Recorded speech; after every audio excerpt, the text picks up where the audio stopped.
Welcome to my home. I'm Frank McClelland from Frank Restaurant in Beverly, and I'm here to give you a little demonstration on a dish that is dear to my heart, and that's a New England seafood stew. First thing you want to do is buy your shellfish and your fish, and preferably this guy right here, a nice local lobster. And then the best thing to do is steam these critters up, chill them. I like to actually shock them in ice water once they're steamed. The ingredients are lobster, local mussels if you like mussels. I have squid, I have shrimp, I have cod. I'll show you a trick to make a pepperod. And a pepperod is just a pepper relish, which has onions in it. In this, I've adopted the pepperod fennel, and that'll help enrich the broth. And that's this right here, actually, the pepperod, which is a beautiful relish, very easy to make. This is the shellfish broth or lobster broth I'll be showing you to make. That's it. So why don't we get started? The first thing you need to do is to make the shellfish broth, and what we need is a beautiful vegetable medley here, which we call Mirepoix. It's generally 70% onion family or alliums with fennel and celery and carrots added. My secret ingredient for all stocks and being a saucier is leeks. This will make magic out of almost anything you prepare. Fresh garlic is a must. So here's the leek, and I'm just gonna chop this leek up. So now we have the mirepoix, or the vegetables for the stock, with the garlic. I also like to crush my garlic to let it get pungent from the oxygen, reaching the inner core of the garlic clove. So it's very nice. Then we're gonna take this lobster and pull it apart. I think a lot of you are used to this. And we're just gonna chop it up a little bit or smash it.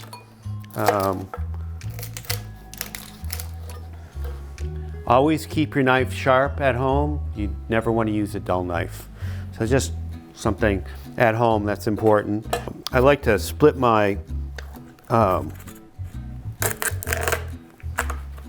tail in half. So I do that, and then in this, I'm going to reserve this shell for the stock. And of course, if you're making the shellfish stock, you'll probably have 2 or 3 lobsters, so you'll have more shells, which will really enrich your broth, which is important. Let's go over to the stove here and fire this up. The first thing I do is I put the vegetables in, stir that up.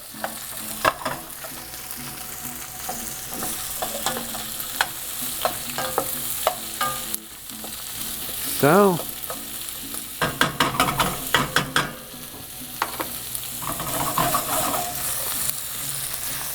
beautiful. Oh.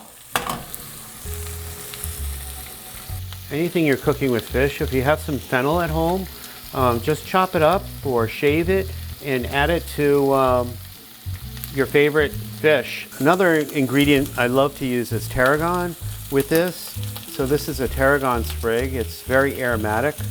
And then I have fresh bay leaves, which I have potted, that I just snip off when I want to make something. And these are beautiful. So I add bay leaf to it. This is some fresh thyme. Throw some fresh thyme in there, and parsley. Parsley is magical as well. So we're gonna toast these vegetables up, like so. And we're gonna take this.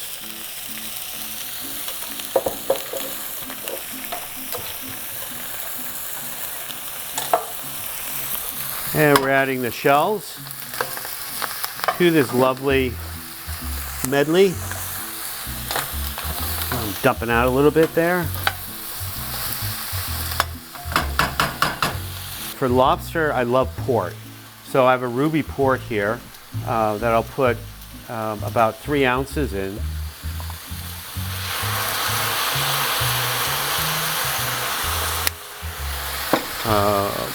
And it really enriches that shellfish flavor, the port.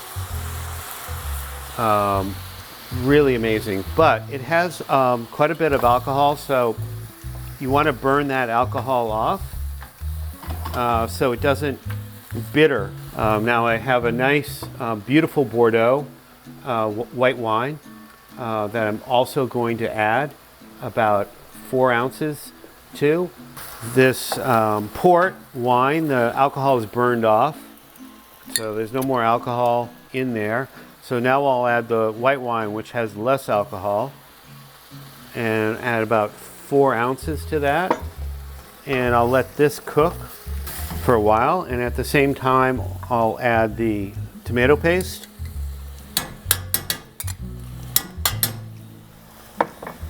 Another bay leaf, why not, right? And I'll stir that all in. And just to remind you, this is what we're making right now. This is the final product. This is the lobster stock that we'll use for finishing your dish.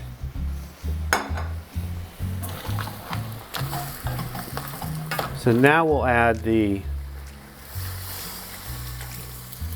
fish stock. You can use fish stock, you can use vegetable stock, you can use chicken stock. All those work very well with lobster. And you can see already the lovely color we're doubling up here. At this point I'll add orange to this and a half of a lemon to this. Okay, you don't have to worry about seeds. This will be strained out. Take your best strainer. If you don't have a strainer in your house, I'm sure you have a colander, so you could use a colander. So let this cook for a while. One thing with lobster is if it's, you really don't want to cook lobster shells more than an hour because they're very porous. They have a lot of calcium, and that'll become bitter in your broth. So you really want to keep this to about 45 to 50 minutes simmering time, and then strain it. At this point, I'm going to add this beautiful saffron. Oh, I love saffron.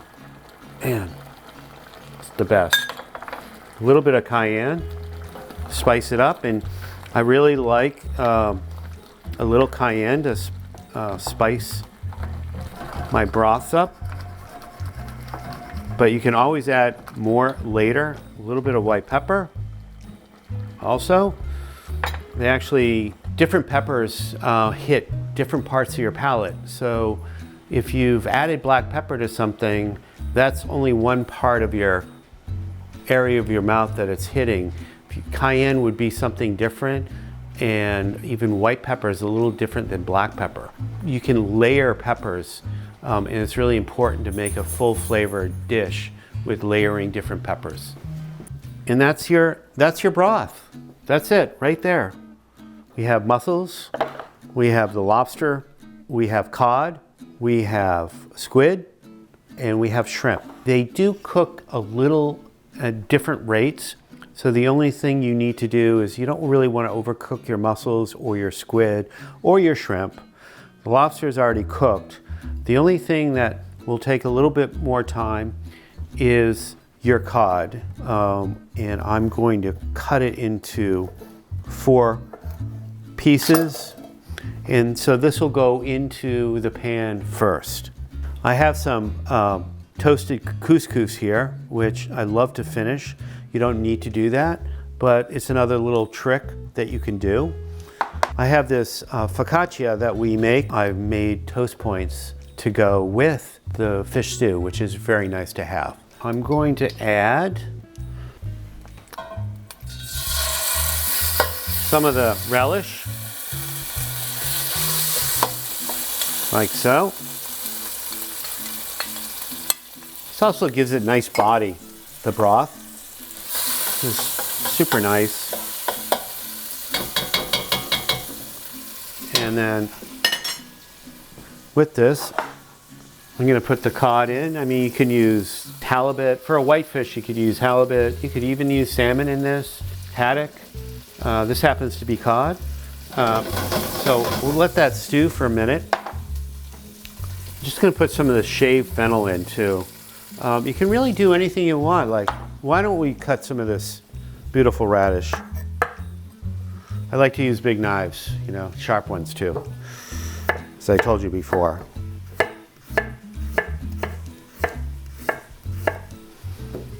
So that's kind of fun. And we'll keep them big like this. We'll throw this in here too. Isn't that lovely? Wow. Now we're cooking with fire. Okay, so let that go for a minute. Put the cover on. I need covers all sizes for all my pans because I can manipulate my cooking technique with covers. I put the cover on for 5 minutes and I'll take it off. I'll finish things and I'll put it on. It reserves moisture in whatever you're cooking if you need to do that. And then I'm trying to teach everyone to be flexible with what you have at hand fresh. So you can adopt anything in this fish stew. You can use anything you want, whatever, you know, well, I don't really like mussels. We'll cut that out and add something else to it or add more of everything else. So you can do whatever you'd like in this recipe. So the next item we'll put in is the shrimp and the mussels. And these are, you know, everything is local except for the shrimp, but I like the Gulf pink shrimp. I'll put the mussels in. Squid I reserve last because I do not want to overcook squid. I like to cook squid only for maybe 4 minutes, 4 or 5 minutes, but it's really, once again, it's up to your liking on the squid. If you like your calamari tender, or even if you just want to cook it more. So now, since I have everything in here, I'm going to add the broth. Now look at that, wow. And I'm gonna turn up the heat a little bit. So with that, we're up to a simmer. Look at that. So at this point, I'm going to add the lobster and the squid.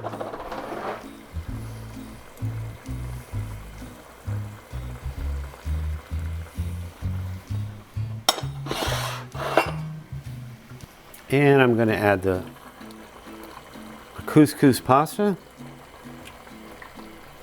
like so.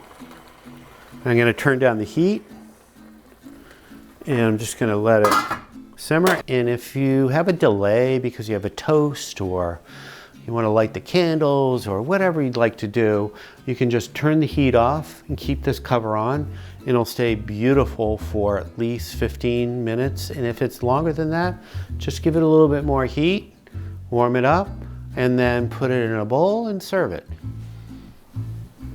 So now I'll take the spoon here, do this. Just a little bit more heat. And voila. And so let's finish this like this. All this chopped flavor of the parsley and tarragon, rosemary, thyme. And that's it. That's the final dish right there. Let's put this in a bowl. Here you go. I hope you enjoy your New England seafood stew. And I want to thank North Shore Magazine for putting this on. And I hope to see you at Frank in Beverly.